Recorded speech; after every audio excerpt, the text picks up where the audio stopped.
Hello guys, कहानी को शुरू करने से पहले मैं आप लोगों को बता दूं कि यह स्टोरी काफी ही ज्यादा बेहतरीन होने वाली है। इसीलिए अगर आप लोगों को यह स्टोरी पसंद आती है तो एक लाइक तो जरूर करिएगा ताकि मैं इसके अगले पार्ट को कंटिन्यू कर सकूं। और अगर अच्छी नहीं लगे तो प्लीज आप लोग कमेंट में जरूर बताइएगा। ऐसा क्यों? ताकि मैं आने वाले वीडियोज में इसे सुधार कर सकूँ। खैर, काफी सारी बातें हो गई। आप लोग जितना मैंने वीडियो बनाया उसको एक बार देख लीजिए। यह स्टोरी मैं गारंटी देता हूँ आप लोगों को जरूर पसंद आएगी। तो चलिए शुरू करते हैं।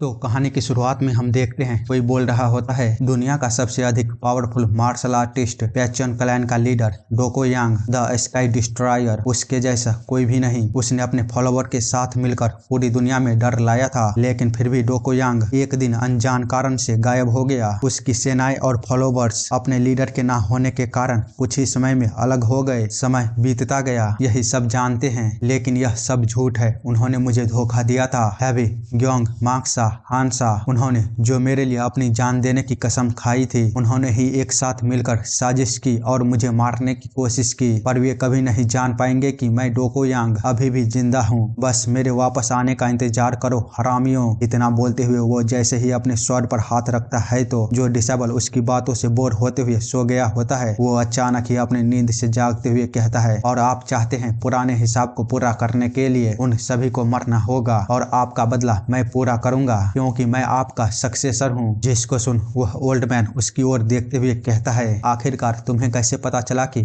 आगे मैं क्या बोलने वाला हूँ? ये तो पहली बार है जब मैंने तुम्हें इसके बारे में बताया है। तो वो बच्चा बताते हुए कहता है, नहीं, यह पहली बार नहीं है। मैंने यह कहानी शायद कुछ हजारों बार सुनी है। आप पहले ही आज इसे 10 बार से अधिक दोहरा चुके हैं। जिस पर वह ओल्ड मैन उसकी ओर शकी नजर से देखते हुए कहता है, अच्छा ठीक है, जो भी हो मुझे बताओ, मेरा बदला लेने के बाद तुम्हारा आगे करने का क्या प्लानिंग है? तो वो बच्चा बताता है, मैं एक बड़े से पकोड़े का दुकान खोलूंगा और दिन भर बैठकर खाऊंगा। वह ओल्ड मैन जिसको सुनते ही अपने स्वर को बाहर निकालने लगता है, जिसके चलते वह बच्चा घबराते हुए कहता है, अरे नहीं, पकोड़े को भूल जाओ। मेरा मतलब है कि मैं अपने पैचियन क्लैन को दोबारा एस्टेब्लिश करूंगा और दुनिया पर फिर से राज करूंगा। तो ओल्ड मैन हंसते हुए बोलता है, यह हुई ना बात मेरे बच्चे, यही होती है एक महान सक्सेसर का माइंडसेट। इतना बोलते हुए वो एकदम से ही सीरियस होते हुए उस बच्चे की ओर देखता है और थोड़ी देर सोचने के बाद कहता है, हे गोंगयोंग। आगे से रिप्लाई आता है, यस मास्टर। तो वो बताता है, अब जबकि मैंने तुम्हें पैचन क्लैन के सभी 12 सीक्रेट स्किल को पास डाउन कर दिया है, तो चलो मैं तुम्हें अपनी दुश्मनी की कहानी बताने जा रहा हूँ, जिसे मैंने अब तक एक सीक्रेट के रूप में रखा था। मैं इसे दोहराने वाला नहीं हूँ, तो ध्यान से सुनना। इतना बोलते हुए वो फिर से वही शुरुआत वाली कहानी को सुनाने लगता है। बेचारा योंग कहता है, हत्तेरी की,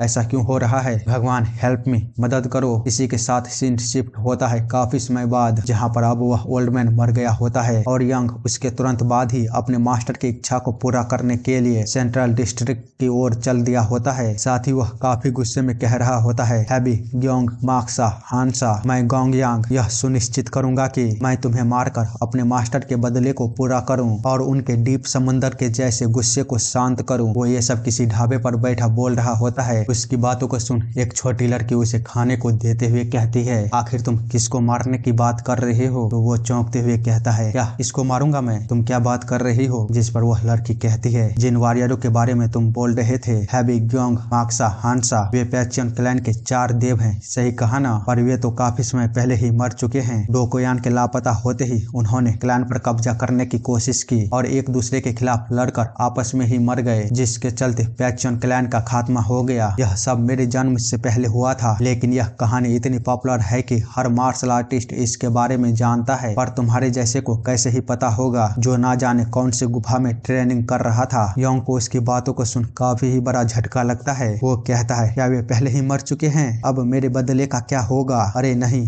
अब इस कहानी का क्या होगा? विलेन कौन बनेगा? शायद आप लोग समझ गए होंगे, यह अभी तक बस इंट्रो था, यानी कि चैप्टर 0, और असली स्टोरी अब शुरू होती है। इसके 1 साल बाद, मतलब कि चैप्टर 1, हम देखते हैं किसी प्रिजन में एक बंदा बंद हुआ होता है जिससे कोई कह रहा होता है चलो तुम आजाद हो, अब बाहर आ जाओ। और जब वो वहाँ से जा रहा होता है तो पीछे खड़ा सोल्जर उससे कहता है क्या तुम्हारे पास कोई रहने का जगह है? अगर नहीं तो मैं तुम्हारे जैसे मार्शल आर्टिस्ट को नोबल बॉडीगार्ड के रूप में रिकमेंड कर सकता हूँ। तो वो वहाँ से जाते हुए कहता है ना, इसकी कोई जरूरत नहीं है, मैं कसम खाता हूँ कि फिर कभी भी नहीं लड़ूंगा। दूसरी तरफ हुए सोल्जर अभी भी बात कर रहे होते हैं कि क्या यह वही आदमी है जिसने 1 साल पहले उन डाकुओं का सफाया किया था जो आयरन हॉर्स स्क्वाड नाम से जाना जाता था। तो दूसरा बंदा उसे बताता है आयरन हॉर्स स्क्वाड को हराना एक सराहनीय काम था, पर उस समय पर उसने गलती से रॉयल फोर्सेस पर भी अटैक कर दिया था, जिसके चलते दर्जनों लोगों को नुकसान उठाना पड़ा था। इसी कारण से काफी सारी बहस होने के बाद उसे 1 साल की सजा सुनाई गई थी। तो वो पहले वाला बंदा कहता है क्या सच में? पर वो तो दिखने से बस एक बच्चा लगता है। तो पहला सोल्जर कहता है वह आदमी भले ही दिखने में कमजोर लगता है पर वो एक डेडली वेपन है। हमने कई सारे लोगों को देखे हैं जो स्किलफुल और टैलेंटेड होने के बावजूद भी क्रिमिनल बन जाते हैं, पर यह आदमी अलग है। वो दोनों इसी तरह बात कर ही रहे होते हैं, तभी एक आदमी भागते हुए आते हुए उन दोनों सोल्जरों से कहता है किंग साइज का डम्पलिंग आ रहा है। जिसको देख वो दोनों कहते हैं यह तो काफी जल्दी था। जिसके रिप्लाई में अभी आया हुआ बंदा कहता है आपने 2 प्लेट का ऑर्डर दिया था, सही कहा ना? और थोड़ी देर बाद वह उन दोनों सोल्जरों से पैसा लेने के बाद उन्हें शुक्रिया बोलते हुए वहाँ से चला जाता है। वहीं यह बच्चा उन सभी को पीछे देखने के बाद वहाँ से जाते हुए कहता है डम्पलिंग। किसी के साथ सीन चेंज होता है और हम किसी इनको देखते हैं जिसके अंदर वही बच्चा अभी खाना खा रहा होता है, जबकि दूसरी तरफ एक ओल्ड लेडी सभी को खाना सर्व कर रही होती है। उसी समय उस इन के अंदर कुछ लोग आते हैं जिसे वह ओल्ड लेडी वेलकम करते हुए कहती है हेलो सर, आप क्या ऑर्डर करना चाहेंगे? तो एक बंदा कहता है पहले मेरे लिए थोड़ा सा पानी लाओ। जिसको सुन वह ओल्ड लेडी वहाँ से जाते हुए कहती है हाँ क्यों नहीं, बिल्कुल। साथ ही हम दूसरे टेबल पर देखते हैं जहाँ कुछ लोग अभी आए हुए बंदे को देख वहाँ से जाने लगते हैं। जिसको देख अभी आए हुए बंदे भी उनके पीछे जाने लगते हैं। वहीं उनके साथ वाला एक मोटा इंसान अकेला बैठा खाना खा रहे उस बच्चे के टेबल से टकरा जाता है, जिसके चलते उसका सारा डम्पलिंग नीचे गिर जाता है। तो वह बच्चा अपने डम्पलिंग की ओर देखते हुए उस मोटे आदमी से कहता है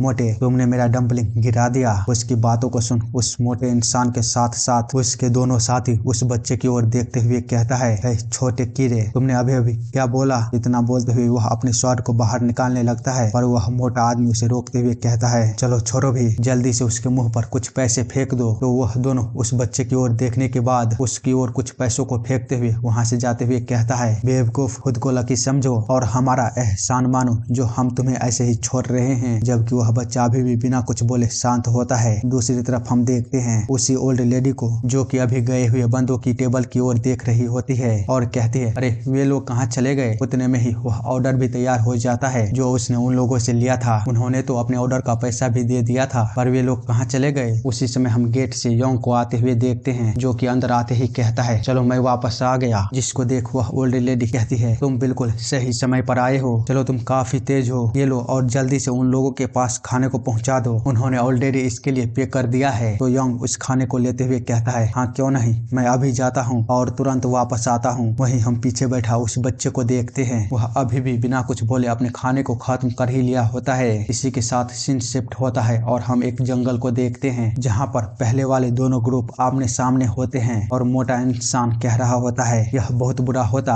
अगर तुम हमें नहीं मिलते, तो हम यह मानकर बैठ जाते कि तुम मर चुके होंगे। दूसरी तरफ वह छोटी लड़की और उसके गार्ड काफी ही ज्यादा परेशान होते हैं। जिसको देख एक बंदा कहता है मैं तुम्हारी आखिरी इच्छा को सुनने के लिए बहुत बेताब हूँ। वो ऐसा बोल ही रहा होता है तभी उसे एक आवाज सुनाई देता है ओह तो आप यहाँ पर हैं, मैं तो लगभग आप लोगों को खो ही दिया था। इतना बोलते हुए वह उन सभी के बीच से होता हुआ उस लड़की के पास पहुँच जाता है और उसे खाने को देते हुए कहता है मैडम यह रहा आपका ऑर्डर जो आप भूल कर आ गई थी। जिसको लेते हुए वह लड़की उसे शुक्रिया बोलती है। तो योंग वहाँ से जाते हुए कहता है चलिए ठीक है मैडम, आप अपना ख्याल रखिएगा, शुक्रिया और बाय। इतना बोलते हुए वह वहाँ से जा ही रहा होता है तभी उसे एक बंदा रोकते हुए कहता है ओए कीड़े, क्या तुम्हें पता नहीं है बच्चों को बिना अपनी मम्मी के बगैर ऐसे अकेले जंगलों में नहीं घूमना चाहिए? पर वह कुछ भी नहीं समझ पाता। तो दूसरा बंदा कहता है ओए अम्मी की मन्नतों से मांगी हुई छोटे से कीड़े, क्या तुम गूंगे हो? तो योंग कहता है हाँ शायद, पर आप बोल क्या रहे हैं? जिसको सुन वह बंदा उस पर अटैक करते हुए कहता है यह ही बवासीर है, पर चिंता मत करो,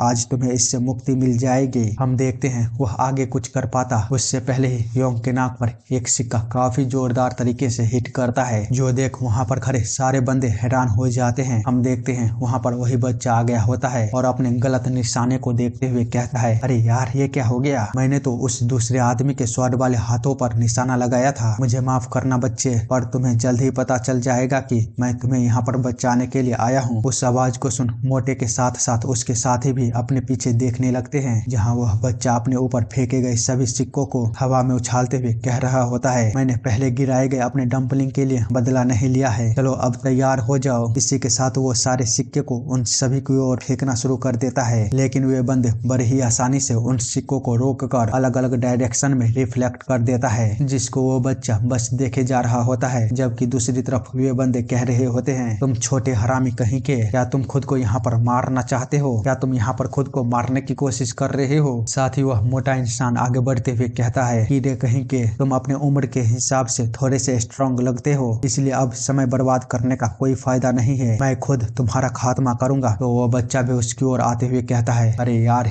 यह बुरी चीज है, मुझे लगा नहीं था मैं अपनी कसम को इतनी जल्दी कुछ ही घंटों में तोड़ दूंगा, लेकिन सच में यह आखिरी बार होगा। खैर एक काम करो, तुम सभी एक साथ ही आ जाओ। जिसको सुन वहाँ पर खड़े सारे बंदों के साथ योंग भी चौंक जाता है, पर हम इधर देखते हैं तब तक वह बच्चा उस मोटे इंसान के पास पहुंच गया होता है और उसे एक जोरदार तरीके से कस कर देता है, जिससे कि उसके मुंह से भी ब्लड आने लगा होता है। उस बच्चे के स्पीड को देख वहाँ पर खड़े सभी हैरान हो गए होते हैं, साथ ही वे सभी सोच रहे होते हैं अभी अभी हुआ क्या, लेकिन वह मोटा कुछ आगे सोच पाता उससे पहले ही वह बच्चा दोबारा अपने पंच के साथ खतरनाक तरीके से उसे मारता है और बस एक ही बार में उसे ढेर कर देता है। ऐसा हमारे साथ साथ वहाँ खड़े सभी को लगता है, और हम देखते हैं जब वह बच्चा वहाँ से पीछे की ओर मुड़कर जाने लगता है तो वह मोटा उसे सर से पकड़ते हुए डेविल लुक के साथ कहता है ये बुरा नहीं था बच्चे, लेकिन अभी भी काफी नहीं है। इतना बोलते हुए वो उसे जमीन के अंदर धंसाने लगता है और उसे बताता है क्या तुमने कभी हेडॉन के किसी ऐसे आदमी के बारे में सुना है जो वज्र बॉडी के लेवल को हासिल किया है? अगर नहीं तो मैं तुम्हें बता दूं, वह आदमी डैंग मैं ही हूँ। इसी के साथ वह उसे अपने बाजुओं से दबाता हुआ उसके पूरी हड्डियों को तोड़ने के बाद उसे भीगे कपड़ों की तरह जमीन पर फेंकता है, जो देख मोटे के साथियों में से एक बंदा कहता है बेवकूफ, तुम्हें पता होना चाहिए था कि तुम्हारा दुश्मन कौन है, यह तुम्हारे लिए बिल्कुल सही है। जिसे सुन योंग कहता है तुम लोग बहुत बुरे हो। उसकी ऐसी बातों को सुन इन बंदों के साथ उस लड़की के बॉडीगार्ड को छोड़ो,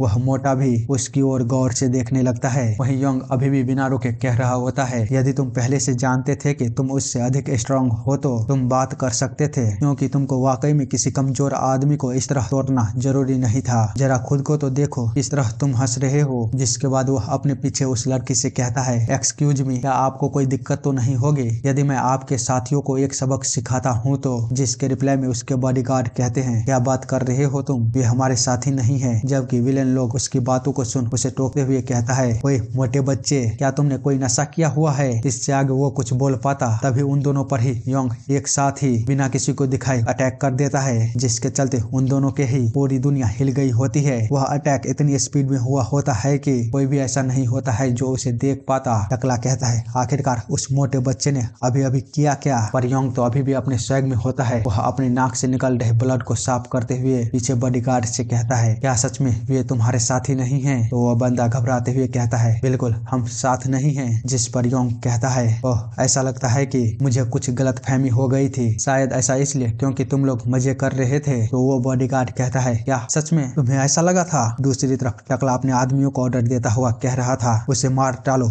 वह अभी डिस्ट्रैक्ट है। जिसको सुन वह दोनों बंदे बिना समय गवाए एक साथ ही योंग पर अटैक कर देता है, पर वो अभी भी बिना उन दोनों पर ध्यान दिए हुए उस बॉडीगार्ड से कह रहा होता है किसी अंतिम इच्छा के बारे में बात कर रहे थे, इसीलिए मुझे लगा था कि यह शायद फैमिली की बात होगी। पर वो बॉडीगार्ड उसके पीछे आ रहे उन दोनों बंदों को देख घबराते हुए उससे कहता है अरे तुम पहले अपने पीछे तो देखो। पर तब तक काफी देर हो चुकी थी। वे दोनों बंदे ही अपने स्वॉर्ड के साथ योंग पर अटैक कर दिया होता है, लेकिन जब वह अपने आगे देखता है तो वहाँ पर कोई भी नहीं होता। योंग उन दोनों बंदों के अटैकों से बचता हुआ उनके पीछे जाते हुए कहता है तो तुम दोनों मुझे मारने की कोशिश कर रहे थे। इतना बोलते हुए वह उन दोनों बंदों के चेहरे को पकड़ता हुआ एक दूसरे से काफी खतरनाक तरीके से टकराता है, जिससे उन दोनों की ही हालत काफी खराब हो जाती है। वहीं योंग उसे देखते हुए कहता है अब जबकि यह एक क्राइम सीन बन ही गया है तो नुकसान पहुंचना तो आम बात है। उतने में ही वह मोटा इंसान उसे पीछे से सेम उसी बच्चे की तरह उसे पकड़ते हुए कहता है, मैं तुम्हारी चीथड़े उड़ा दूंगा। लेकिन हम देखते हैं योंग उसके दोनों बाजुओं को पकड़ते हुए उससे बड़े ही आसानी के साथ खुद को फ्री कर लेता है। फ्री करते हुए उसके पेट पर खतरनाक अटैक करता है और उसके पकड़ से बाहर निकलने के बाद उसकी ओर देखता है। वहीं वो बंदा उस अटैक को लेने के बाद सोच रहा था, मैं सांस नहीं ले पा रहा हूँ। योंग उसे देखते हुए कहता है, तो ये वज्र बॉडी है, खैर तुम्हें सावधान रहना चाहिए था। इसी के साथ वह दोबारा उस पर अटैक करने के लिए आगे बढ़ता है, जिसको देख वह बंदा घबराते हुए कहता है, अरे नहीं रुक जाओ। लेकिन तब तक योंग ने अपने पैचन एंटी डेविल ब्लास्ट का अटैक उस पर कर दिया होता है, जिससे वह बंदा बुरी तरह पीछे की माउंटेन में काफी खतरनाक तरीके से टकराता है और सीधे उसके अंदर धंस जाता है। यहाँ तक कि उसकी पावर इस हद तक होती है कि वह पूरा माउंटेन ही डिस्ट्रॉय होने लगता है। योंग के उस अटैक को देख वहाँ पर खड़ी वह लड़की, इन दोनों की शक्ल तो देखो। योंग पीछे मुड़ कहता है, उसने कहा था कि उसके पास वज्र बॉडी है तो वो कुछ घंटों में ठीक हो जाएगा। जिसके बाद वह उस बच्चे के पास जाता है जो कि अभी भी बेहोश होता है, जबकि पीछे खड़ा बॉडीगार्ड के साथ वह छोटी लड़की सोच रही थी, पैचन एंटी डेविल ब्लास्ट, वह मोटा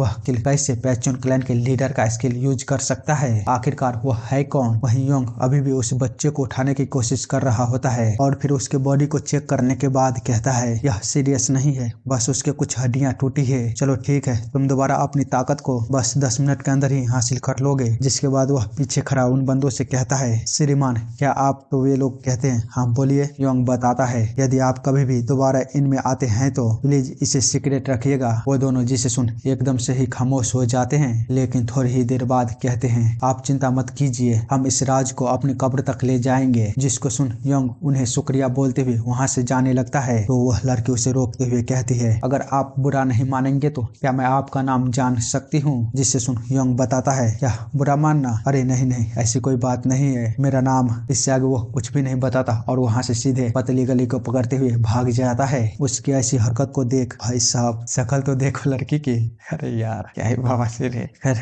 वे बॉडीगार्ड उसकी ऐसी हरकत को देख कहते हैं, मिस ऐसा लगता है कि वह स्ट्रांग भले ही है पर उसे जरा भी नॉलेज नहीं है लोगों के साथ कैसे बात करते हैं, प्लीज परेशान ना होइए। तो वो लड़की कहती है, मिस्टर रूड, बहुत बढ़िया। जिसको सुन वे दोनों बॉडीगार्ड कहते हैं, सर रूड, पर ये तो उसका नाम नहीं है, पर चलो अच्छा है सर रूड। अगले सीन में हम देखते हैं योंग वापस अपने इन में आ चुका होता है और अंदर जाते हुए कहता है, चलो मैं वापस आ गया। तो वो ओल्ड लेडी उसे देखते हुए कहती है, आखिरकार तुम्हें इतनी देर कहाँ पर लग गया। योंग बताता है, वो मैं जंगलों में खो गया था। लेकिन वह लेडी उस पर विश्वास नहीं करती और कहती है, क्या तुमने आज फिर से फाइट की। तो वो कहता है, नहीं, आपको किसने बोला। जिस पर वह ओल्ड लेडी बोलती है, तो बताओ मुझे तुम्हारे नाक से यह ब्लड बाहर क्यों आ रहा है। योंग बताता है, वो मैं रास्ते में आते समय नीचे गिर गया था। जिससे सुन वह ओल्ड लेडी कहती है, यह सेंस तो बनाता है, पर एरी यह लड़का फिर से फाइट करके आया है। जिसके रिप्लाई में अंदर से कोई कहती है, क्या बात कर रही हो आप, क्या सच में है गोंग योंग, क्या मैंने सही सुना। तुमने मुझसे वादा किया था यहाँ पर काम करने से पहले कि तुम मेरे इजाजत के बिना फाइट नहीं करोगे। तो योंग अपने नाक को पकड़ते हुए कहता है, मैं सच बोल रहा हूँ, मैं बस जल्दी आने के चक्कर में रास्ते पर गिर गया था। तो वो लेडी उसके नाक को देखते हुए कहती है, क्या तुम्हारे नाक से खून बह रहा है, जल्दी मेरे पास आओ। योंग बताता है, मैं बस सड़क पर आते समय गिर गया था। जिस पर वह लेडी उसे देखने के बाद कहती है, तुम्हारा नाक सूज गया है, जल्दी किचन में आओ और मुझे घाव का इलाज करने दो। साथ ही वह उस पर गुस्सा करते हुए कह रही होती है, अगर तुम सच में लड़ने जाते हो तो तुमको जीत कर वापस आना चाहिए, या तुम पैचन क्लैन का स्किल के साथ या जो कुछ भी तुम्हारे पास है उससे उन्हें हरा नहीं सकते थे। योंग कहता है, मैंने आपको बताया ना, मैं बस गिर गया था। इसी के साथ सीन चेंज होता है और हम किसी दूसरी जगह पर देखते हैं जहाँ पर फाइट हो रही होती है और कोई बोल रहा होता है, मायो तुम हरामी, हमारे साथ ऐसा कैसे कर सकते हो, तुम भी कभी हम में से एक हुआ करते थे। जिसके रिप्लाई में वो बंदा बोलता है, तुमने सही कहा, पर यह एक बिजनेस है और बिजनेस तो बिजनेस ही होता है। इसी के साथ वह अपने चेन को घुमाता हुआ एक खतरनाक अटैक करता है उस बंदे पर, जिसके कारण वह बंदा एक ही बार में ढेर हो जाता है। हम देखते हैं उसकी बॉडी पूरी तरह से दो हिस्सों में बट गई होती है। साथ ही मायो अपने चेन को घुमाता हुआ दूसरे बंदों की ओर भी भेजता है और वहाँ पर खड़े सारे बंदे को बेरहमी से मारना शुरू कर देता है। उसे ऐसा करता हुआ देख एक बंदा उस पर जल्दी से अटैक करते हुए सोचता है, इससे पहले कि वो अपनी चेन को फिर से वापस ले, उससे पहले ही मुझे उसे खत्म करना होगा। पर मायो उसे अपनी ओर आता हुआ देख अपने मुंह से नीडल टाइप किसी चीज को बाहर निकालते हुए उस बंदे की ओर भेजता है, जो कि सीधे उस बंदे की आंखों में जाकर लगता है, जिसके चलते वह बंदा तुरंत ही दर्द के मारे अपने घुटनों पर आ जाता है और मायो उसे भी खत्म कर देता है। साथ ही हमें पता चलता है कि मायो एक असासिन है जो हमेशा अपने काम को परफेक्टली खत्म करता है, केवल इसलिए नहीं क्योंकि उसके पास ग्रेट स्किल है, बल्कि इसलिए क्योंकि जब काम की बात आती है तो वो अपने दोस्तों तक को नहीं छोड़ता। आगे हम देखते हैं कोई बोल रहा होता है, मैंने एक गरीब परिवार के एक बेकार से आदमी से शादी की और उसे एक अच्छा लाइफ दिया, पर अब उसका अफेयर चल रहा है। जरूर वह लड़की सोंग चोहांग ने उसे बहकाया होगा, वह मेरे फैमिली के पैसों के पीछे है, प्लीज उस विच को मार डालो। तो मायो उस फोटो को देखते हुए कहता है, औरतों को मारना बैड लक लाता है, फिर भी मैं यह काम कर दूंगा, लेकिन इसके लिए अधिक कीमत लगेगी। जिस पर वह लेडी कहती है, कोई फर्क नहीं पड़ता, तुम जितना चाहोगे तुम्हें मिल जाएगा, अगर तुम इसे एक बार में ही कर देते हो तो साथ ही तुम्हें इसके अलावा और कुछ भी मिल सकता है। मायो उसकी बातों को सुन कहता है, तुम्हारा काम हो जाएगा, पर तुम्हारे हस्बैंड के बारे में क्या, एक के साथ दूसरा फ्री है, क्या तुम ऑफर को लेना चाहोगे? तो वो लेडी बोलती है, फिलहाल के लिए रहने दो, मैं वीडियो बनकर नहीं रहना चाहती। जिसके बाद अगले सीन में हम योंग को देखते हैं जो कि अपना काम कर रहा होता है। वहीं दो लोग खाना खाने के बाद वहां से जाते हुए खाने की तारीफ करने के साथ उसे शुक्रिया बोलते हैं, और जब ये लोग वहां से चले जाते हैं तो योंग उनके द्वारा छोड़े गए डम्पलिंग की ओर देखता है और तुरंत ही उस पर टूट पड़ता है, जिसको देख वह ओल्ड लेडी उसे जोरदार किक मारते हुए कहती है, खाना बंद करो, मैंने तुम्हें कितनी बार बोला है बचे हुए खाने को मत खाया करो। वह इसी तरह उस पर चिल्ला ही रही होती है, तभी पीछे से एरी आते हुए कहती है, माँ तुम कहाँ पर जा रही हो? तो वो बुढ़िया बताती है, मैं शहर में किसी से मिलने जा रही हूँ, मैं कल वापस आ जाऊंगी। इतना बोलने के बाद वो वहाँ से चली जाती है। जब योंग अपने पीछे देखता है तो उसे माहौल काफी गंभीर लगता है, जिसके चलते वह अपने चेहरे को छुपा लेता है। तो एरी उसे देखते हुए कहती है, मैंने तुमसे बोला था ना छोड़े गए खाने को मत खाना, बस मुझे बता देना जब भी तुम्हें भूख लगे। तो अगर तुम्हें अभी भी भूख लगी है तो थोड़ी देर में किचन में आ जाना, मैं तुम्हारे लिए डम्पलिंग बना दूंगी। योंग जिसे सुन काफी खुश होता है। साथ ही वे लोग कबूतरों के साथ आए ऑर्डर को देखने लगते हैं। एरी कहती है, एक और नया ऑर्डर, यहाँ पर तो काफी सारे ऑर्डर हैं। योंग मैं तुम्हारे लिए अगली बार डम्पलिंग बना दूंगी। जिस पर योंग उससे कहता है, यार ऐसे मजाक मत किया करो, तुम सच में मेरे लिए डम्पलिंग बनाने वाली हो ना? तो वो कहती है, किसे पता, मैं नहीं जानती। अगले सीन मार्केट का होता है, जहाँ योंग अपने आखिरी ऑर्डर को एक दुकानदार को डिलीवरी करने के बाद बचे हुए डम्पलिंग को देख कहता है, चलो काम खत्म हुआ, अब बचे हुए यह डम्पलिंग मेरे हैं। साथ ही वह सोच रहा था, सच में यार मैं उस बुढ़िया के पास नहीं जाना चाहता। इतना बोलते हुए जब वह खोपचे में जा ही रहा होता है तभी उसे एक आवाज सुनाई देती है, रुको, वह मोटा कौन है? वह तो बिल्कुल एक सुअर की तरह दिख रहा है। दूसरे सीन में हम किसी जगह को देखते हैं जहाँ पर कोई कह रहा था, तुम हमेशा की तरह खूबसूरत होती जा रही हो, पर पिछले 6 दिन मेरे लिए 6 साल की तरह था, मुझे नहीं पता कि मैं फिर से 6 दिन कैसे बिताऊंगा। तो वो कहती है, क्या तुम मेरे लिए इतना भी नहीं कर सकते? जिस पर वो बंदा उसके हाथों को पकड़ते हुए कहता है, मैं मजाक नहीं कर रहा हूँ, अभी तक मैं बस अपनी वाइफ और उसके फैमिली के लिए जी रहा था, लेकिन आपने मुझे एक पूरी नई दुनिया दिखाई है। हम दोनों भाग चलते हैं, मैं अपना पूरा जीवन आपके लिए कुत्ता बनने के लिए तैयार हूँ। भाई साहब, तो चोंग हांग उसकी बातों को सुन कहती है, अरे बाप रे, आप ये क्या बोल रहे हो? क्या हम सिर्फ दोस्त बन के नहीं रह सकते? तो वो बंदा फेविकॉल बनता हुआ कहता है, अरे नहीं नहीं, मैं सिर्फ दोस्त बन के नहीं रहना चाहता।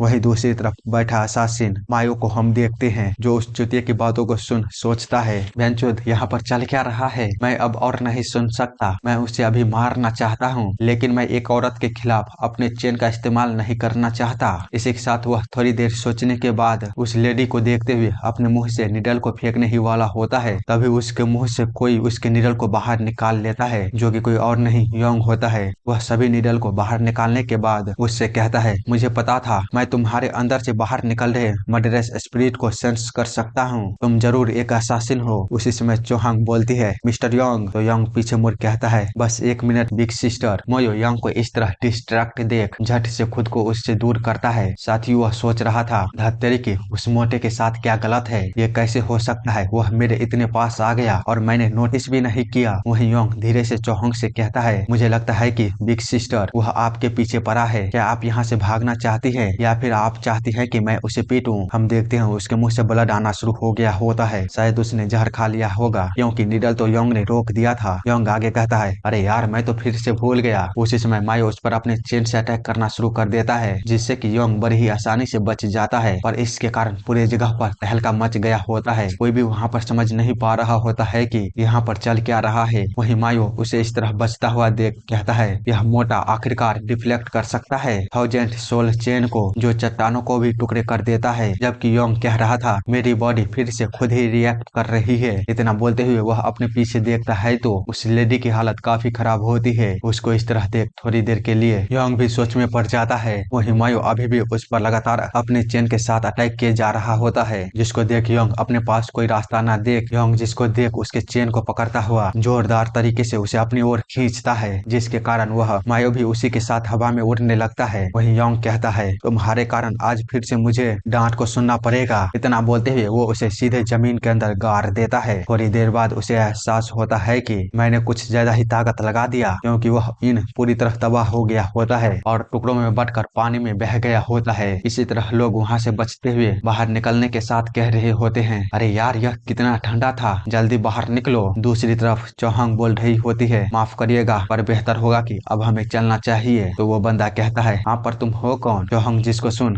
अपने चेहरे को पकड़ते हुए कहती है, हे भगवान मैंने अपनी ब्यूटी को खो दिया, अब मैं क्या करूंगी? तभी पीछे से योंग कहता है, बिग सिस्टर तुम्हारे बस मेकअप उतरे हैं। तो चौहांग एकदम से ही उसे पीटते हुए कहने लगती है, बेवकूफ मोटे कहीं के, यह सब बस तुम्हारे कारण हुआ है। इधर हम उस बंदे को देखते हैं जो कि पूरी तरह टूट गया होता है। उसे तो समझ ही नहीं आ रहा होता है कि अचानक से दुनिया इस तरह कैसे पलट सकती है। तो चौहांग उससे कहती है, यंग मैन आप अपनी वाइफ के साथ अच्छे से रहिएगा। उतने में ही योंग दोबारा चौहांग से कहता है, हे बिग सिस्टर क्या आप मेरे लिए इसे एरी से सीक्रेट रख सकती हैं? जिस पर वो कहती है, नहीं इस बार नहीं, मैं जा रही हूँ एरी को सब कुछ बताने के लिए। तुमने जो भी आज यहाँ पर किया है उसके बारे में। आगे हम कुछ लड़कियों को देखते हैं जो एक ट्रैप को बनाई होती है और एक चूहे को उस ओर आता हुआ देख रही होती है। थोड़ी ही देर में वह चूहा उस ट्रैप में आकर गिरता है और तुरंत ही मर जाता है। जो देखते हुए वे लड़कियां कहती है, सिस्टर रैन आपकी ट्रैप तो एक मास्टरपीस है। वही एक लड़की एक छोटे से ट्रैप से एक चूहे को पकड़ता हुआ कहती है, मेरे हिसाब से एक चूहे को पकड़ने के लिए यह ट्रैप ही काफी है।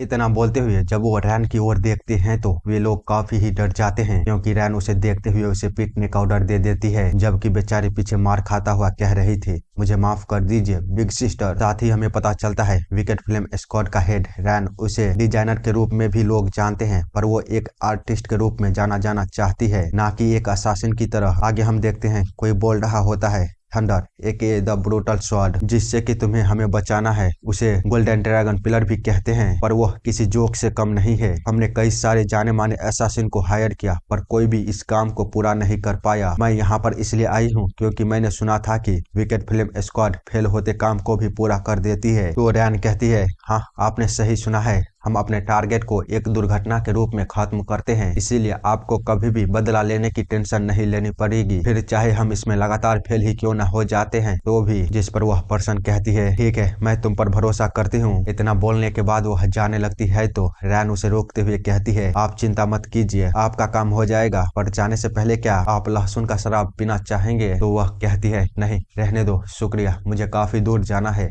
इतना बोलकर वह वहाँ से चली जाती है। वहीं उसके चले जाने के बाद रैन काफी गुस्से में कह रही होती है, क्या लगातार फेल होना? तुम्हारी हिम्मत कैसे हुई विकेट फिल्म स्क्वाड के बारे में इस तरह की बातें सोचने की? मैं तुम्हें दिखाऊंगी कि क्या होता है परिणाम मुझे ह्यूमिलेट करने की। तुमने हमें समझ क्या रखा है? गोल्डन ड्रैगन पिलर तुम मेरे अगले टारगेट हो। तुम लोग भीख मांगोगे मुझसे दया के। जबकि पीछे हम लड़कियों को देखते हैं जो कि कह रही थी, अरे यार फिर से चलो लड़कियों अपने हथियार को ले लो। इतने में ही रैन चिल्लाते हुए कहती है, मेरे लहसुन का शराब का क्या हुआ? इसे बनाने में इतना समय क्यों लग रही है? आगे हम कुछ समय बाद का सीन देखते हैं जहाँ पर वह सभी मिलकर एक खाई के ऊपर बड़े से पुल को बना दिया होता है, जिसको देख लड़कियां कहती है, बहुत बढ़िया बिग सिस्टर, ये तो कमाल है। इसे देखने से ऐसा लगता है कि जैसे मानो इस पर लाखों सैनिक जा सकते हैं, पर किसी को भी यकीन नहीं होगा कि इसे बस एक छोटा सा चूहिया भी गिरा सकती है। हम जबकि पूरी तरह इसे बनते हुए देखने के बाद भी यह यकीन नहीं कर पा रहे हैं तो दूसरे के बारे में तो भूल ही जाइए, यह तो एक अजूबा है, आपका मास्टरपीस। रैन कहती है ठीक है, अब मुझे बताओ हमारा टारगेट कहाँ तक पहुँचा है। जबकि सेम टाइम पर हम उसके पीछे देखते हैं, वहाँ पर उस पुल के उस पार कोई आ चुका होता है, जो कि कोई और नहीं हमारा मोटा योंग होता है। वह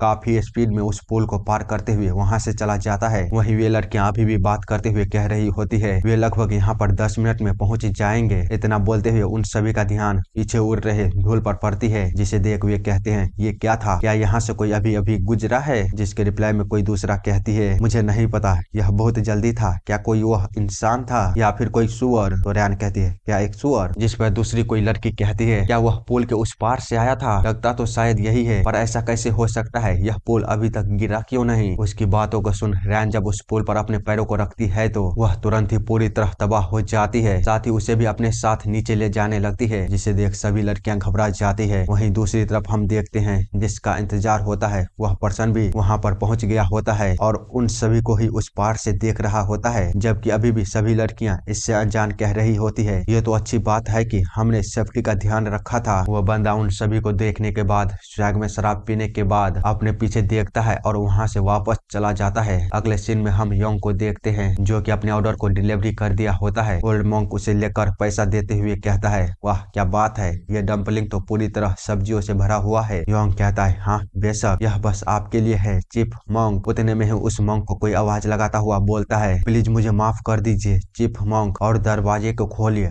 आप 10 दिनों से भूखे हैं। तो मॉन्क चिल्लाते हुए कहता है तुम ब्रैट चले जाओ यहाँ से, जब तुम लोग मेरी बातों को सुनते ही नहीं हो तो तुम्हें मेरी फिक्र क्यों हो रही है। इसी के साथ जब वह योंग को बोलने ही वाला होता है कि तुम जब कल आना तो वो देखता है वहाँ से वह कब का चला गया होता है, जिसके चलते वह नीचे देखने के बाद कहता है यार वह इतने ऊपर आया कैसे, वह काफी अजीब आदमी है। तभी उसे दोबारा पीछे से आवाज आता है बस आप 1 सेकंड के लिए दरवाजा तो खोलिए, हम आपके लिए दलिया को लेकर आए हैं, हमें डर है कि आपको कहीं कुछ हो ना जाए। जिसके कारण फिर से वह चिल्लाते हुए कहता है क्या तुम्हें सुनाई नहीं दिया, मैंने तुमसे कहा यहाँ से चले जाओ, भागो यहाँ से और अपना दलिया तुम अपने पास ही रखो, मुझे नहीं खाना। वहीं हम दोबारा योंग को देखते हैं जो फिर से काफी स्पीड में वापस उसी रास्ते से जा रहा होता है जहाँ पर रैन फिर से ट्रैप को बिछा कर इंतजार करते हुए कह रही होती है ये खत्म हुआ, अच्छी बात तो यह है कि मैंने पहले से ही एक और ट्रैप को बना कर रख लिया था। तो एक लड़की कहती है बिग सिस्टर क्या आपको लगता है कि तभी जो पुल से गुजरा था वह पर्सन कोई मार्शल मास्टर होगा, मैंने सुना है कि वे लोग ऐसे चलते हैं कि उनका बर्फ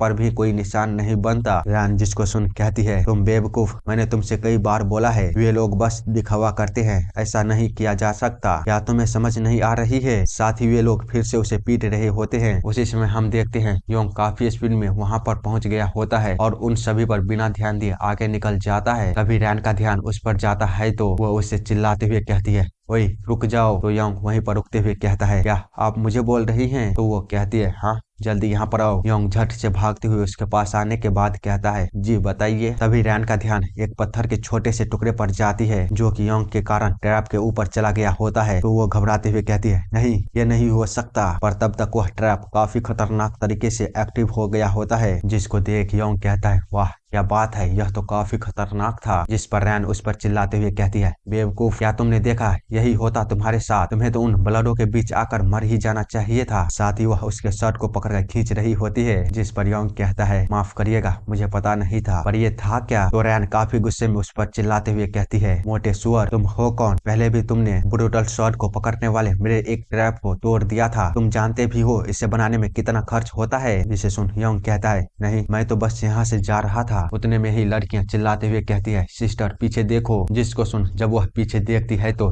थंडर द ब्रूटल शॉट वहां पर आ चुका होता है और उन सभी से बोलता है मैंने तुम लोगों को उस पुल पर देखा था, मुझे लगता है शायद यह मेरे लिए ट्रैप था। जिसे सुनते ही वह लड़की एकदम से ही योंग को नीचे फेंक वहां से भागते हुए कहती है भागो। वहीं ब्रूटल शॉट उन सभी को भागता हुआ देख कहता है आखिर तुम लोगों को यहाँ से भागने का इजाजत किसने दिया, क्या तुम्हें सच में लगता है कि तुम सभी मुझसे दूर जा सकती हो। वो लड़कियां जब पीछे पीछे देखती है तो वो बंदा काफी डरावनी लुक में याविल हंसी हंस रहा होता है। वहीं योंग उन सभी को भागता हुआ देख चैन की सांस लेता है, पर तभी उस पर एक अटैक होता है जिससे वो बाल बाल बचता है और सीधे उस बंदे के पीछे जाते हुए कहता है, अंकल मुझे लगता है कि कुछ गलत फहमी हो गई है, प्लीज आप थोड़ी देर के लिए शांत हो जाइए। लेकिन ब्रूटल स्वॉर्ड उसे इतनी आसानी से अपने पीछे जाता देख दोबारा उस पर अटैक करते हुए कहता है, तो तुमने मेरे स्वॉर्ड को डॉज कर दिया। आखिरकार गोल्डन ड्रैगन पिलर ने एक सही आदमी को ढूंढ ही लिया। जबकि योंग बचता हुआ बोल रहा होता है, हे आप गलत समझ रहे हो, मैं वह नहीं हूँ, मैं तो बस यहाँ से पास हो रहा था। उतने में ही एक अटैक सीधे उसे हिट कर देता है और वह सीधे पीछे एक पेड़ से जाकर टकराता है, जो कि काफी होता है उसे सीरियस करने के लिए। वहीं ब्रूटल स्वॉर्ड अभी भी कह रहा था, अब तुम यहीं पर मरोगे। तो योंग उसके ऊपर एक ही बार में कई सारे लगातार अटैक करते हुए कहता है, मैंने तुम्हें बोला था, मैं बस यहाँ से जा रहा था, अब सैर करो आसमानों की। वो बंदा सीधे टैन के अटैक के कारण रॉकेट बनता हुआ आसमान में चला जाता है। वहीं योंग सीरियस से थोड़ा सा नॉर्मल होते हुए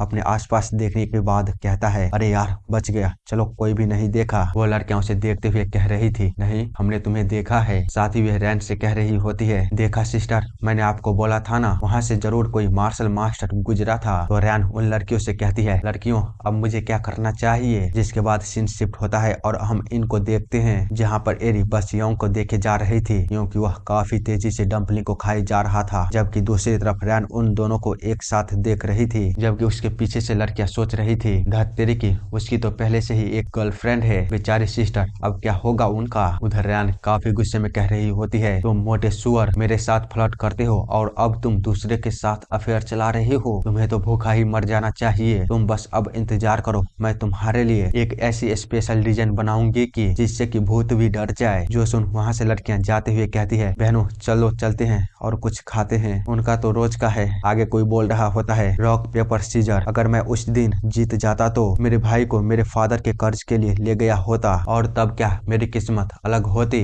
नहीं, जो सुन कोई उसे मारते हुए कहता है, क्या तुम पागल हो गए हो, ऐसे बरबराना बंद करो। अगर तुम्हारे पास बात करने के लिए इतनी एनर्जी है तो चलो खड़े हो जाओ, नहीं तो यही तुम्हारा कब्र बनेगा। तो उन सभी का लीडर उन्हें रोकते हुए कहता है, बस करो, उससे फांसी मिलने ही वाली है तो मैं नहीं चाहता हूँ कि वह उससे पहले यहीं पर मर जाए, इसीलिए चलो थोड़ी देर की ब्रेक लेते हैं। अगर वह चुप है तो जो सुन वह सोल्जर उसके ऊपर थूकते हुए कहता है, तुम गंदे हथियारे कहीं के। जिसके बाद वे सभी पास वाले पेड़ के नीचे जाकर आराम करने लगते हैं। वहीं वो बंदा अभी भी उन सभी को देखता हुआ सोच रहा था, उसके बाद मैं कभी भी रॉक पेपर सीजर नहीं खेला। दूसरी तरफ एक सोल्जर बोल रहा था, हमें अब कैसल तक जाने के लिए कितना समय लगेगा। तो लीडर बताते हुए बोलता है, हम शायद आज वहाँ तक नहीं पहुँच पाएंगे। इतना बोलने के बाद उनका ध्यान उस बंदे की ओर जाता है जो कि खड़ा हो गया था, जिसको देख वे कहते हैं, लगता है कि वह तैयार है। पर वो बंदा बोलता है, चलो हम रॉक पेपर सीजर खेलते हैं, अगर तुम में से कोई भी मुझे हरा देता है तो मैं तुम तीनों को जाने दूंगा। जो सुन वे तीनों ही खामोश हो जाते हैं और एक बंदा उठकर उसके पास जाते हुए कहता है, बेवकूफ, लगता है कि तुम फिर से कोरे खाने के लिए बेताब हो रहे हो, चलो देखने दो मुझे, क्या तुम अपने पैरों पर चल सकते हो या नहीं। ये सब बोलकर वो उसके पास जा ही रहा होता है, तभी उसके ऊपर चेन का अटैक होता है जो कि उसे पूरी तरह से बांध लेता है। साथ ही हम देखते हैं वहाँ पर कई सारे लोग आने लगे होते हैं, जिसको कि चुपचाप वह बंदा देख रहा होता है। वही वे सारे बंदे वहाँ पर आते ही उन सभी को चारों तरफ से घेर लेते हैं और उस बंदे को आजाद करने के बाद कहते हैं, आपको इतने लंबे समय तक इंतजार करवाने के लिए मुझे दुख है। तो वो बंदा उस सोल्जर की ओर देखता है जो कि काफी बुरी हालत में होता है और कोई बोल रहा होता है, यहाँ पर तो बस 3 ही हैं, बाकियों का क्या हुआ, क्या उन्हें पता नहीं था कि वे लोग इसे लेकर जा रहे हैं। जबकि इधर हम लीडर को देखते हैं, वह चुपचाप उन सभी की बातों को सुन रहा होता है, जिसको कि ये बंदा काफी गौर से देख रहा था और एकदम से ही जोरों जोरों से हंसते हुए कहने लगता है, अरे नहीं,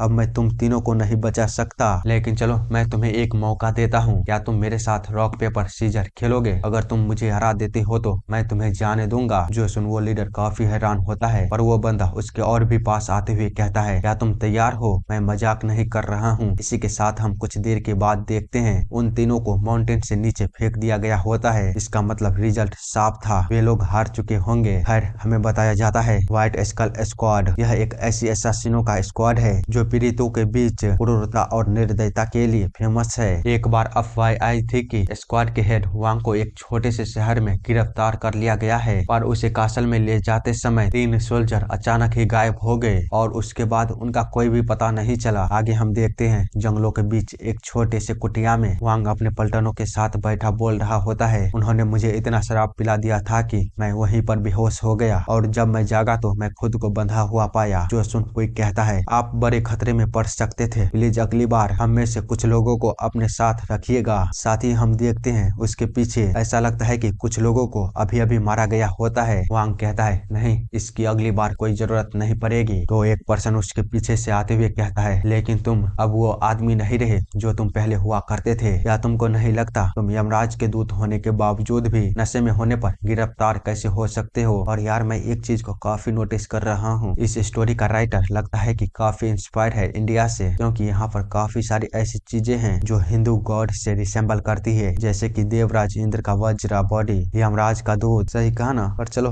हमें क्या, कहीं से भी क्यों ना हो मजा आना चाहिए, इतना ही काफी है। आगे हम देखते हैं वह बंदा कहता है अगर तुम चाहते तो हमारे वहाँ पर आने से पहले ही उन्हें खत्म कर सकते थे। तो वांग अपने शराब को नीचे रखते हुए कहता है वॉइस लीडर। तो वो बंदा बोलता है हाँ बताओ। वांग कहता है आखिर तुम मेरे साथ कितने समय से काम कर रहे हो? जिस पर वो बंदा सोचते हुए कहता है मैं भी 4 या फिर उससे ज्यादा सालों से। जिससे सुन वांग कहता है अच्छा तो क्या तुम स्क्वाड का लीडर बनना चाहते हो? जिसको सुनते ही वो बंदा चौंक जाता है, पर थोड़ी ही देर बाद वो कहता है अरे नहीं नहीं, मेरी इतनी औकात कहाँ। लेकिन वांग उस पर ध्यान ना देते हुए बोलता है चलो रॉक पेपर सीजर खेलते हैं, अगर तुम जीत जाते हो तो अगला लीडर तुम बनोगे। उसके इतना बोलते ही उस बंदे के साथ साथ वहाँ पर सभी हैरान हो गए होते हैं, मतलब कि घबरा गए होते हैं। पर वांग कहता है तुम मुझ पर भरोसा कर सकते हो, मैं सीरियस हूँ, यह निश्चित रूप से तुम्हारे लिए आसान होगा क्योंकि मेरी उंगलियां अभी भी बंधे होने के कारण काफी कमजोर है। तो वॉइस लीडर घबराते हुए बोलता है क्या तुम मजाक कर रहे हो? इसी के साथ वह उसकी आंखों की ओर देखता है जो अभी भी पूरे सीरियस होकर उसे ही देख रही होती है, जिसके चलते वह डर के मारे पीछे हटते हुए कहता है धत तेरे की।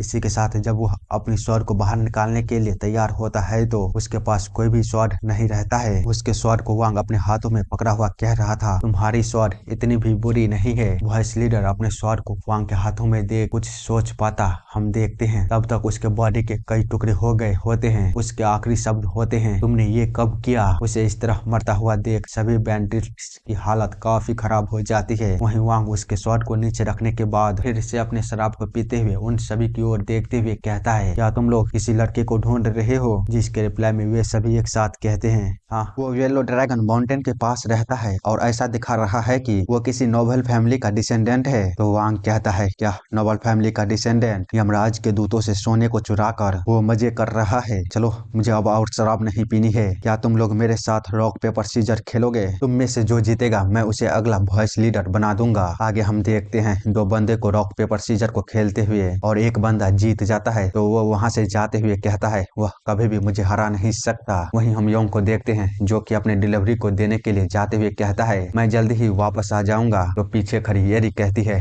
ठीक है ध्यान रखना। उसी समय बुढ़िया पीछे से कहती है यह जरूर मिस्टर नैम होना चाहिए जिन्होंने इतने सारे डम्पलिंग का ऑर्डर दिया है। येरी बताती है हाँ उन्होंने ही दिया है। जिसको सुन बुढ़िया कहती है मैंने उसका चेहरा कभी नहीं देखा है क्योंकि वह कभी भी अपने घर से बाहर नहीं निकलता। क्या मुझे उसे देखने के लिए वहां पर जाना चाहिए? मुझे जानना है आखिरकार वो है कौन। तो एरी कहती है माँ तुम उस आदमी के पीछे इतनी बुरी तरह से क्यों पड़ी हो और उसे इतने बेताब होकर क्यों देखना चाहती हो? शायद वह बीमार होगा इसीलिए बाहर नहीं आता। आगे हम योंग को देखते हैं जो कि काफी स्पीड में अपनी डिलीवरी को देने के लिए जा रहा होता है। तभी उसे उसी रास्ते पे जा रहे बैंडिट्स उसे देख कहते हैं आखिर वह अजीबोगरीब हमारी ओर ही आ रही है। तो दूसरा पर्सन बोलता है अच्छा चलो हम उसी से पूछते हैं कि क्या हम सही रास्ते पे हैं या फिर नहीं। इतना बोलकर वह योंग को रोकने के लिए अपने हाथ को उसके आगे करते हुए कहता है रुको। योंग उसे देख चौंकते हुए तुरंत अपनी गाड़ी के ब्रेक को मारता है। वो बंदा उसके पास से आ रहे गंध को सूंघते हुए बोलता है अरे यार यह किस तरह की गंध है। साथ ही वे सारे उसे चारों तरफ से घेर लेते हैं। वहीं एक बंदा कह रहा था क्या किसी तरह के मांस है? तो दूसरा बंदा उसे टोकते हुए बोलता है नहीं यह तो डम्पलिंग लग रही है। जिसे सुन तीसरा बंदा कहता है चलो अब इसे नीचे रख दो ताकि हम इनमें से कुछ को ले सकें। जिस पर योंग बोलता है क्या?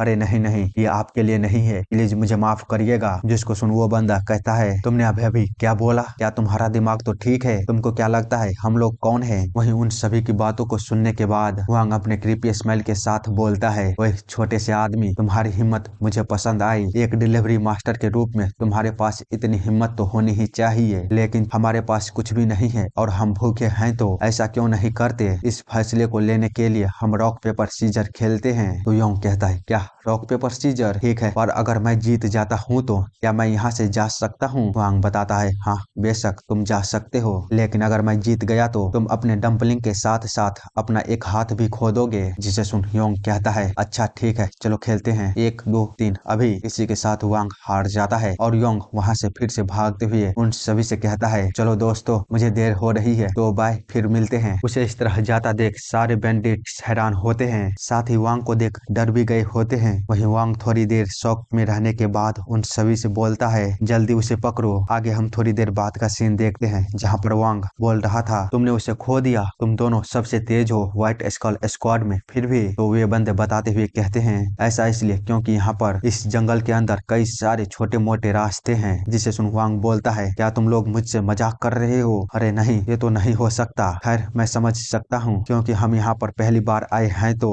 ठीक है। जिसको सुन वो दोनों शांति की सांस ले ही रहे होते हैं। तभी वांग कहता है बाय द वे तुम लोगों का उस मोटे सुअर के बदले मेरे साथ रॉक पेपर सीजर खेलने के बारे में क्या सोचना है? तो वो दोनों ही चौंकते हुए कहते हैं अरे यार हमें लगा था कि हम बच गए, पर नहीं। वांग आगे बताता है तुमने अपनी आंखों से देखा था मैं वहाँ पर हार गया था। जिसे सुन वे दोनों खुश होते हुए कहते हैं अरे हाँ सही कहा। तो वांग बोलता है मैं बस पहली बार ही हारा था और बाकी के 2 राउंडों में मैं जीत जाता, पर वह इसे खत्म करने से पहले ही भाग गया। वहाँ पर खड़े सभी बंदे जिसको सुन सोचते हैं यानी कि ये तब तक खत्म नहीं होगा जब तक वह जीत नहीं जाता। वहीं वांग कह रहा था यह शर्म की बात है, लेकिन चूंकि तुम उसे पकड़ नहीं पाए तो उसके बदले मैं चाहता हूँ कि तुम मेरे साथ खेलोगे रॉक पेपर सीजर। चलो शुरू करते हैं। 1 राउंड पहले ही हो चुका है तो अगर तुम बाकी के 2 राउंडों को जीत लेते हो तो मैं हार मान लूंगा। ये सब किस्मत की बात है, जैसा कि तुम लोगों ने मुझे उस छोटे से मोटे से हारते हुए देखा था। इसी के साथ सीन चेंज होता है और हम एक कासल को देखते हैं जहाँ एक बंदा डम्पलिंग को देख कह रहा था वाह क्या बात है, यह तो काफी अच्छे दिख रहे हैं, मैंने इसे काफी मिस किया पर मेरे पास समय नहीं था। तो योंग बोलता है ये सब बस आपके लिए है, अगर आपको और चाहिए तो आप रेसिपी को फॉलो कर सकते हैं। वो बंदा जिस पर बोलता है हाँ जरूर, ये रहे तुम्हारे पैसे। योंग उसे लेते हुए कहता है ये तो फिर से बहुत ज्यादा है। वहीं वो बंदा थोड़े से और पैसे को देते हुए कहता है यह ठीक है, तुम ये भी रखो, ये छोटा सा दान है गरीबों के लिए, प्लीज इसे येलो ड्रैगन के टेम्पल में दे देना। तो योंग उसे देखते हुए बोलता है आपने पिछली बार के बाद बहुत कुछ दान किया है। जिस पर वो बंदा कहता है नहीं ऐसी कोई बात नहीं है, मैं बस खुद को अच्छा महसूस कराने के लिए ऐसा करता हूँ। तो योंग अपने पास से कुछ निकालते हुए कहता है अच्छा चलिए ठीक है। इतना बोलते हुए वो जैसे ही अपने हाथों को अपने कपड़ों में डालता है तो उसके गर्दन को कई सारे स्वाड चारों तरफ से घेरते हुए बोलते हैं अगर तुम अपने सर को रखना चाहते हो तो जल्दी से अपने हाथ को बाहर निकालो। तभी वो बंदा उन सभी को रोकते हुए कहता है रुक जाओ, तुम सभी इस आदमी को जानते हो। उतने में ही योंग भी अपने पास से कुछ निकाल कर उस बंदे को देते हुए बोलता है जिनसेंग टाइगर, मिस्टर हुआंग चाहते थे कि मैं आपको ये दे दूं, यह जंगली जिनसेंग आपकी रिकवरी को काफी तेज कर देगा। जिसको देख वहाँ से सभी बंदे चले जाते हैं। तो योंग अपने गर्दन को चारों तरफ घुमाकर सीधा करने लगता है। तो वो बंदा उसे देख बोलता है प्लीज मुझे माफ करना, पर तुम समझ सकते हो वे बस अपना काम कर रहे थे। तो योंग आगे बढ़ उसे उस चीज को देते हुए कहता है हाँ मैं समझ सकता हूँ। वो बंदा उसे लेते हुए योंग को थैंक्स बोलता है और उसे देखने के बाद उससे पूछता है पर कौन है मिस्टर हुआंग जो कि मुझे यह दुर्लभ चीज को दे दिया है? मैं किसी भी तरह से उसे याद नहीं कर पा रहा हूँ। योंग बताता है क्या आपको याद नहीं है? उन्होंने बोला था कि वह आपका बहुत बड़ा कर्जदार है। वो बंदा बोलता है क्या सच में? योंग आगे बताता है मैंने सुना था कि उसके पास अपने वाइफ के अंतिम संस्कार के लिए पैसे नहीं थे, उस समय पर आपके द्वारा दान किए गए पैसों से उसकी बहुत हेल्प हुई थी। जिसको सुन वो बंदा बोलता है ओह ऐसा है, पर तुम इसे कर्जदार नहीं बोल सकते। तो योंग कहता है हाँ पर शायद यह उसके लिए बहुत बड़ी बात होगी। वैसे भी ऐसे बहुत से लोग हैं जो आपके अच्छे कामों के लिए आपको वापस भुगतान करना चाहते हैं। शहर में हर कोई मुझसे पूछता रहता है कि अब आप कैसे हैं, इसीलिए अगर आप बेहतर हो जाते हैं तो प्लीज कभी कभार शहर घूमने आइएगा। जिस पर वो बंदा बोलता है अच्छा ठीक है, मैं इसके बारे में सोचूंगा। तो योंग उसे बाय बोलने के बाद वापस चला जाता है। वहीं वो बंदा काफी ही क्रीपी स्मेल में उस हर्ब को देखने के बाद कहता है जंगली जिनसेंग हर्ब एक ऐसी चीज जिसे अपने माँ बाप को भी नहीं देना चाहिए। यह एक ऐसी चीज है जो मरे हुए को भी जिंदा कर सकता है, पर उसने मुझे ऐसे ही दे दिया। बेवकूफ घिनौने लोग, वे पैसों के लिए अपने सोल तक को बेच देंगे। उन लोगों को जरा सा भी फर्क नहीं पड़ता है कि मैं यह पैसे कहाँ से दे रहा हूँ और मेरे पास यह पैसे कहाँ से आए हैं। वे बस मेरे सामने झुकते रहते हैं। क्या ही बकवास चीज है एहसानमंद होना, बेवकूफ कहीं के। पर रुको, मैं इस चीज से फायदा उठा सकता हूँ। मैं शहर शहर के कुछ लड़कियों के साथ हुकअप कर सकता हूँ मिस्टर नाम के नाम से एक संरक्षक के रूप में। ओ या,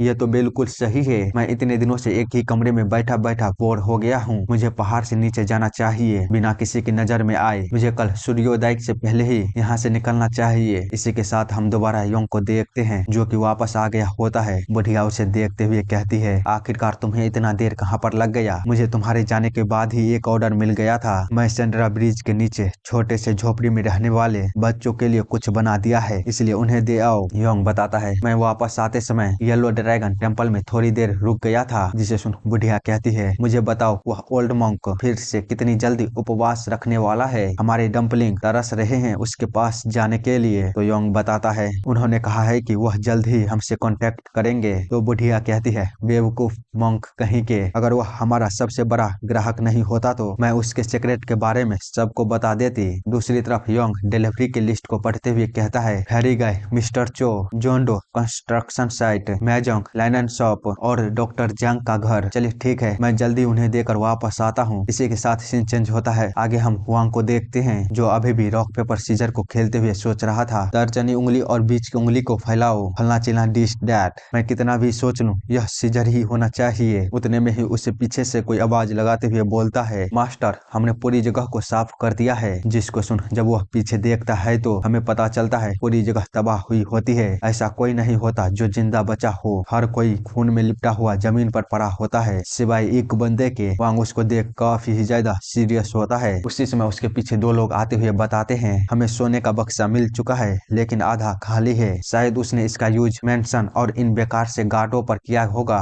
उसे आपके सोने से और भी बेहतर गार्ड को हायर करना चाहिए था। जिसको सुन वो जो गुस्सा होता है वो उससे तुरंत ही बदल कर अपने पुराने स्टाइल में हंसते हुए बोलता है, चलो ठीक है, इतना मुश्किल नहीं बनाते। तुम ऐसा क्यों नहीं करते हो कि मेरे साथ रॉक पेपर सीजर खेलो? तो वो बंदा कहता है, क्या इसे ऐसा ही होना है? भले ही मैं दूसरे के कपड़ों को पहना हूँ पर मैं ऐसा नहीं कर सकता। तो वांग बोलता है, हैप्पीओ तुमने काफी सारी चीजें की, तो चलो आखिरी बार रॉक पेपर सीजर खेलते हैं। तुम उनमें से सबसे बेस्ट थे जिनके साथ मैं अब तक रॉक पेपर सीजर खेला है। दरअसल मैं लगभग कई बार हार चुका होता लेकिन तुमने कभी भी नोटिस नहीं किया। अगर तुम मुझे इस बार हरा देते हो तो मैं तुम्हें छोड़ने के अलावा तुम्हारी इच्छा को भी पूरा करूंगा। जिसे सुन वो बंदा, भाई साहब क्या ही खतरनाक बोलता है। बॉस बड़े हो जाओ। अब जबकि मैं इसके बारे में सोचता हूँ तो मैं वास्तव में अब वो नहीं रहा हूँ। मैंने हत्या की, लूटा और जिंदा रहने के लिए भाग गया। मैं टीम से दूर भागा क्योंकि मैं एक अलग जीवन जीना चाहता था। लेकिन सच कहूँ तो कुछ भी अलग नहीं था। मैं एक भी रात सो नहीं पाया इस डर में कि कहीं तुम लोग किसी भी समय पर आ सकते हो। इसीलिए अब केवल वो यंग, बुढ़िया, मॉन्क सबको याद कर एक स्माइल करता है और उससे कहता है, मैं इससे खुश हूँ। मुझे यह अंत पसंद है। मेरे पास इसके अलावा और कुछ भी नहीं है आपको बताने के लिए। इसीलिए या तो मुझे टॉर्चर करो या फिर मुझे मार डालो। वांग जिस पर उसके गाल को थपथपाते हुए कहता है, अरे हैप्पीओ यार तुम्हारे साथ क्या हुआ है? मैंने अभी तुम्हें रॉक पेपर सीजर खेलने को कहा पर तुम तो मुझे पूरी कहानी बताने लगे। अब चलो भी बस एक बार। पर वो बंदा कहता है, नहीं। वांग जिसको सुन बोलता है, क्या? तो वो बंदा बताता है, यह पहली बार है जब मैं खुद को फ्री महसूस कर पा रहा हूँ, इसलिए मैं बस इसे बर्बाद नहीं करना चाहता रॉक पेपर सीजर को खेलकर, जो कि बिल्कुल ही बेकार खेल है भाई।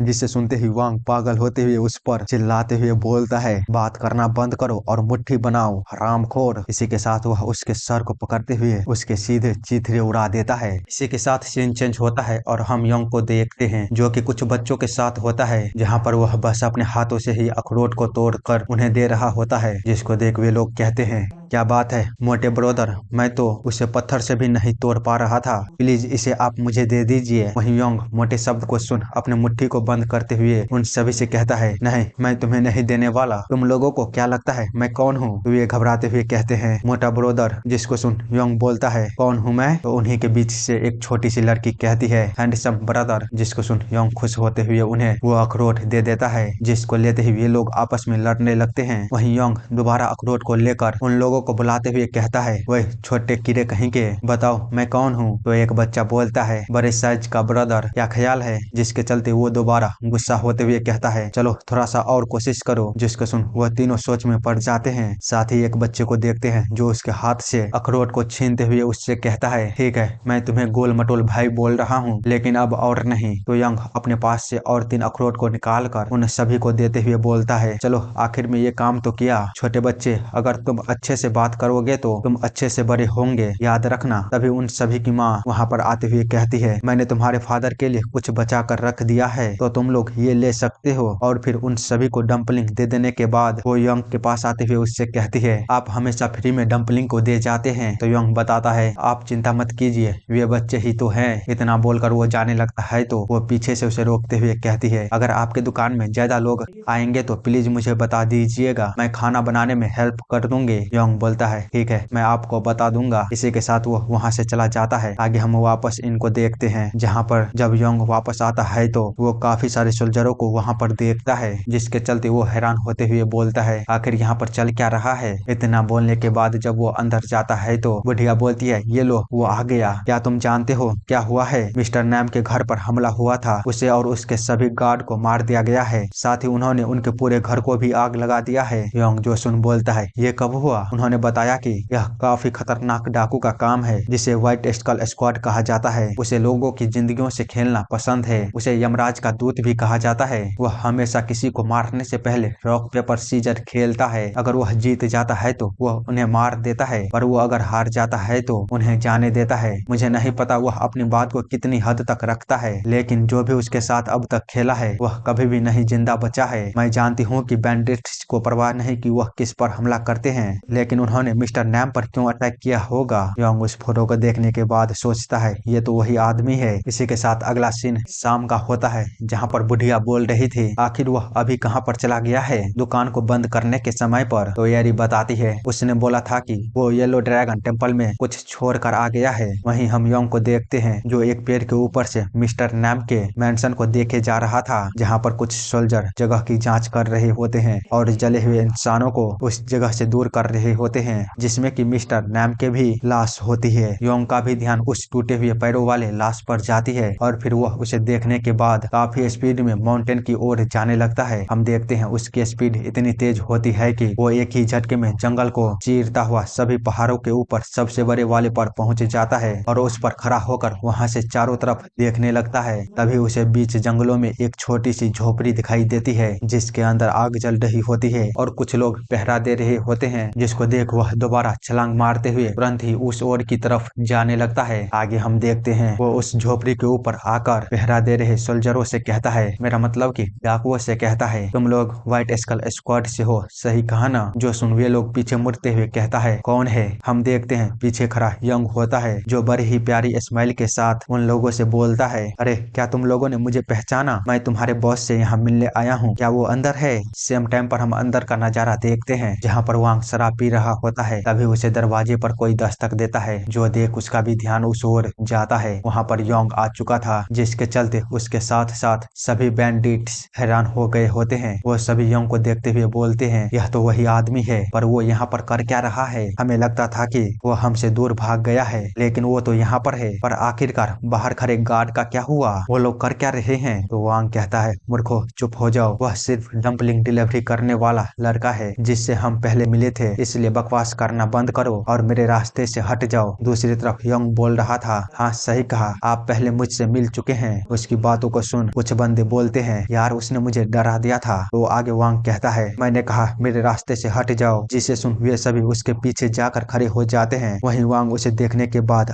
अपनी पुरानी हंसी हंसते हुए बोलता है, हे यंग मैन, चलो बताओ इतने रात हुए तुम यहाँ पर क्या करने आए हो? कहीं तुम अपने डिलीवरी को करते करते खो तो नहीं गए? वैसे भी मैं तुम्हें ढूंढने के लिए जाने ही वाला था। जिसके रिप्लाई में यंग बस 3 शब्द बोलता है, रॉक पेपर सीजर। जो सुन वांग भी चौंक जाता है। तो यंग बताता है, मैंने सुना है कि आपको गेम खेलना बहुत पसंद है, इसीलिए मैं यहाँ पर आया हूँ, क्योंकि मुझे भी गेम खेलना बहुत पसंद है और मैं कभी भी किसी से नहीं हारा। उसकी ऐसी बातों को सुन दूसरे बैंडिट्स हैरानी के साथ बोलते हैं, क्या रॉक पेपर सीजर? तुम बेवकूफ हरामी कहीं के, तुम छोटे से बच्चे, तुमको क्या लगता है तुम कौन हो? इतना बोलकर वे सारे के सारे जोरों जोरों से हंसने लगते हैं, जिससे कि परेशान होकर वांग उन सभी से बोलता है, अगर मैं इस पॉइंट के बाद किसी को सांस लेते हुए भी सुना तो मैं तुम्हारी जीभ बाहर खींच लूंगा। जिसके बाद वह यंग से कहता है, तो ये कोई संयोग नहीं थी कि मैं हार गया था, यह तो काफी दिलचस्प है। वेल मैं लगभग हार ही चुका था। जिसके रिप्लाई में वांग बोलता है, हाँ वो बहुत करीबी मामला था, इसीलिए शायद तुम्हें लगता होगा कि तुम मुझे पूरी तरह से हरा नहीं पाए हो, इसी चलते तुम यहाँ पर आए हो। इस फीलिंग को हम दोनों के अलावा और कोई नहीं समझ सकता सकता, इसीलिए ठीक है चलो बच्चे